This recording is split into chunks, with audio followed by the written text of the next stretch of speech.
Debate देख रहे हैं आप, आपके साथ में जेपी शर्मा। सूर्य नमस्कार की मुद्राएं सेहत की बेहतरी के लिए हैं या धार्मिक श्रद्धा प्रकट करने के लिए? इस बहस के पटाक्षेप का क्या तरीका हो सकता है, कहना मुश्किल है।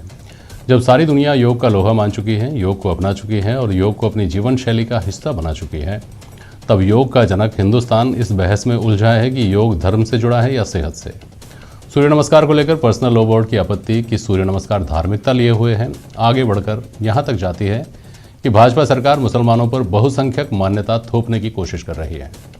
इस आपत्ति को कैसे देखा जाए, आज प्राइम डिबेट में इस पर बात होगी इन सवालों के जरिए कि सूर्य नमस्कार सेहत के लिए या आस्था प्रकट करने के लिए। क्या सूर्य नमस्कार को ना कहना कट्टरता दिखाता है? और सूर्य नमस्कार को धार्मिक रंग कौन दे रहा है? मुराद अली शेख साहब हैं हमारे साथ, भारतीय जनता पार्टी के प्रवक्ता। सैयद मुजाहिद नकवी साहब हैं, टीम खादिम मजलिस के अध्यक्ष हैं आप। एस पी मित्तल साहब हैं, वरिष्ठ पत्रकार। और कांग्रेस नेता विक्रम सिंह शेखावत जी हमारे साथ जुड़ रहे हैं। बहुत स्वागत है आप सभी का। नकवी साहब, पहले आपके पास आ रहा हूँ। सूर्य नमस्कार में क्या धार्मिक है? देखिए, सूर्य नमस्कार एक अलग चीज़ है, लेकिन हम तौहीद के मानने वाले हैं, एक अल्लाह को मानने वाले हैं। अल्लाह के अलावा हम किसी के सामने न सर झुका सकते हैं, न उसकी पूजा कर सकते हैं। इबादत सिर्फ और सिर्फ अल्लाह ही के लिए है। अल्लाह के अलावा हम काबे की पूजा नहीं करते, हम हमारे हुजूर मोहम्मद सल्लल्लाहु अलैहि वसल्लम उनकी पूजा नहीं करते। पूजा सिर्फ और सिर्फ अल्लाह की होगी। ये जो सूर्य नमस्कार है, ये एक पूजा का भाग है और पूजा के भाग होते हुए हम इसको स्वीकार नहीं करेंगे, पहली चीज़। दूसरी चीज़, कुरान जो कि मुसलमानों का आइन है, उसमें बिल्कुल साफ लिखा हुआ है कि शिर्क जो है वो सबसे बड़ा गुनाह है, जिसकी बहुत अहमियत है। दोयम यह है कि हमारा संविधान, हमारा आइन हमें इस बात की इजाज़त देता है कि इस भारतवर्ष के अंदर हम हमारे धार्मिक जितने भी कार्य हैं हमारे धर्म के अनुसार कर सकते हैं, उसके अगेंस्ट हम नहीं जा सकते। ये लड़ाई तो संविधान की तो है ही नहीं। संविधान की अवहेलना की, संविधान के उल्लंघन की तो बात है ही नहीं। सवाल तो इस बात का हो रहा है ना कि सूर्य नमस्कार क्या एक धार्मिक मुद्रा दिखाता है या धार्मिक प्रथा है या धार्मिक तरीका है? क्या है वो? तो आप कह रहे हैं वो पूजा का तरीका है। देखिए, यकीनन हम उसे पूजा का तरीका मानते हैं। सूर्य नमस्कार को जो सन प्रेयर के नाम से कहलाती है, इस चीज़ को हम स्वीकार नहीं करेंगे। ये प्रेयर के उसी में आता है हमारे नज़रिए से। अगर आपको खाली एक्सरसाइज करवानी है तो अब बहुत सारे जिम खुले हुए हैं, बहुत सारे फील्ड्स हैं, वहाँ जाके जिम करें, आप एक्सरसाइज करें, वहाँ कहाँ मना है।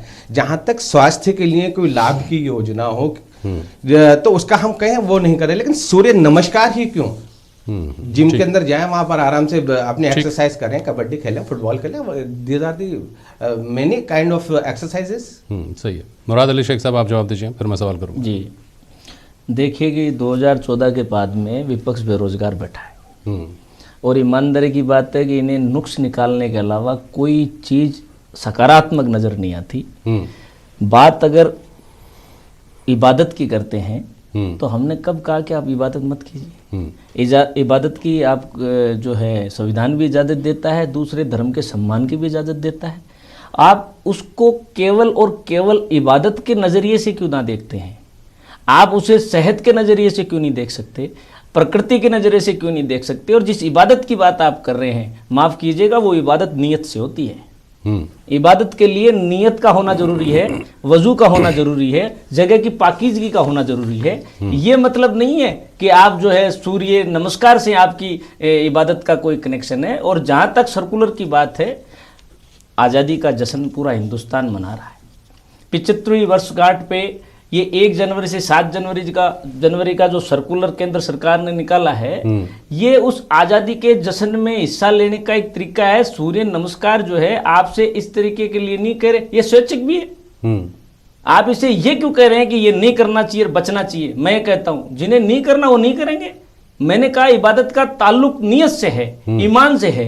आप उसको अदरवाइज क्यों ले रहे हैं, ये समझ में नहीं आ रहा। और बहस का मुद्दा बना दिया आपने पूरे हिंदुस्तान में, पूरा विश्व देख रहा है। आज हमारी एकता की मिसाल देते हैं लोग, और लेकिन आपने इसको इतना छोटा मुद्दा बना दिया, आपने इसको इतना संकीर्ण विचारधारा से जोड़ दिया कि हमें शर्म आती है ये कहते हुए। और जिस तरीके से आप ये कह रहे हैं कि बहुसंख्यक हमारी अपनी सोच को थोप रहे हैं, आप इस बात को कैसे भूल जाते हैं कि 47 में ये बहुसंख्यक लोग थे जिन्होंने रोका था हमारे बुजुर्गों को इस हिंदुस्तान में। अगर उनकी थोप हमारे पे, उनकी सोच हमारे पे थोपी जा रही होती तो आज हम हिंदुस्तान में नहीं होते, सन 47 में चले जाते। नकवी साहब को एतराज है, देखिए बोलिए। मेरा कहना ये है, मेरे छोटे भाई शायद मजहब की जानकारी हो सकता है थोड़ी सी कम हो वो, लेकिन मजहब होता है, इबादत इबादत होती है। इबादत का ताल्लुक अल्लाह को ध्यान में रखना है। नियत, बेशक नियत जरूरी है, लेकिन ये एक शर है। शर कहते हैं एक पार्टी की, जो यूपी में इलेक्शन हो रहे हैं या आगे जो इलेक्शन हो रहे हैं, या एक मुस्लिम विरोधी जो माहौल बनाया जा रहा है, उन्हें ये 100 मालूम है, 100% बहुसंख्यक ऐसे बीजेपी को ये मालूम है कि ये लोग जहां पर भी धर्म का नाम का कोई आएगा और धर्म के खिलाफ कोई बात होगी तो ये लोग विरोध करेंगे तो और लोग इकट्ठे होंगे। मैं ये कह रहा हूं, सिवाय शर के अलावा, शैतानियत के अलावा और कोई बात नहीं है। ये लोग ये चाहते हैं कि हिंदू मुस्लिम आपस के अंदर एक दूसरे से झगड़े और हमारे वोट पर, ये वोटों की राजनीति है और वोटों की ही खालिश राजनीति है। अच्छा, नहीं, आप विरोधी क्यों करते हैं? अच्छा, विरोध इसलिए करते हैं, इस्लाम विरोध की राजनीति बना दी है इसको, आपको विरोध करके लाइमलाइट आना है। ना हमें कोई लाइमलाइट बहुत ही प्रासंगिक सवाल, लेकिन इस पर आता हूँ, सच्चाई के साथ बताना चाहता हूँ उसके ऊपर। लेकिन मुझे एक बात बताइए नकवी साहब, अगर कोई हिंदू व्यक्ति, कोई हिंदू धर्माचार्य इस बात की व्याख्या करता है कि दरगाह पर जाकर सजदा करना भी तौहीन है इस्लाम की, तो वो तर्कसंगत लगेगी क्या? ये तो इस्लाम खुद जानता है ना, ये तो इस्लाम को फॉलो करने वाले जानते हैं कि क्या तो इबादत करना होता है और क्या इबादत करना नहीं होता है।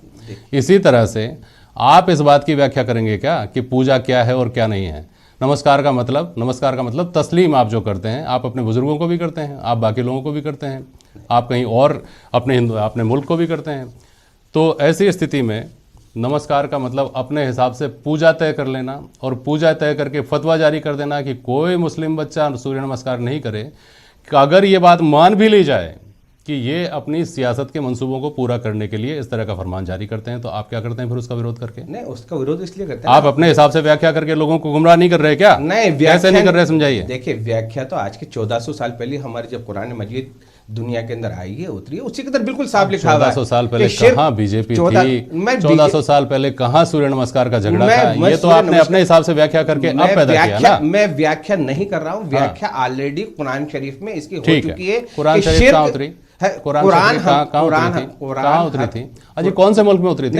हर मुसलमान के लिए उतरी। देखिए, हर मुसलमान के लिए उतरी थी। कहाँ उतरी थी? वो मक्का में उतरी है। मक्का में उतरी है तो सऊदी अरब तो इसको राष्ट्रीय खेल का दर्जा दे चुका है, योगासनों को और सूर्य नमस्कार को। वो एक अलग चीज है। वो अलग चीज कैसे है? वो अलग चीज कैसे है? वो अलग चीज कैसे, मुझे समझाइए। ये अलग चीज कैसे है? जो बाबा रामदेव जी के कैंप में थे, जहां मुसलमान में शराब पीना हराम है, मुसलमान में शराब पीना हराम है, फिर भी बहुत सारे मुसलमान पी रहे हैं। आप क्या कहोगे कि ये मुसलमान जो शराब पी रहे हैं ये सही है? How it is possible? जब कुरान के अंदर बिल्कुल साफ आया कि शिर्क जो खुदा के अलावा इस तरह से समझ, तो इसका आपकी बात को इस तरह से समझू ना मैं कि जैसे शराब पीना हराम है लेकिन बहुत सारे मुसलमान शराब पीते